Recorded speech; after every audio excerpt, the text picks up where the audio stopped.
ঘূর্ণায়মান পাহাড় এবং বিস্তীর্ণ মাঠের মধ্যে অবস্থিত একটি ছোট বিস্তৃত গ্রামে রফিক বাস করত, একটি অল্পবয়সী ছেলে যার স্বপ্ন ভরা হৃদয় কিন্তু দারিদ্র্যের মধ্যে ডুবেছিল।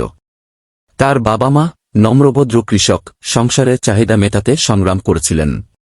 রফিকের দিন কাটে তার বাবা মাকে মাঠে সাহায্য করে, তার ক্ষুদ্র হাতগুলি অক্লান্ত পরিশ্রম করে, তবুও তার মন প্রায়শই গ্রামের বাইরে পৃথিবীর দিকে ঘুরে বেড়াত।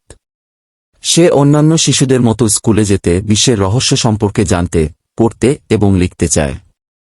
কিন্তু শিক্ষার বিলাসিতা ছিল দূরের স্বপ্ন, যা তার জীবনের রুট বাস্তবতায় অস্পষ্টভাবে ঝিকিমিকি করে।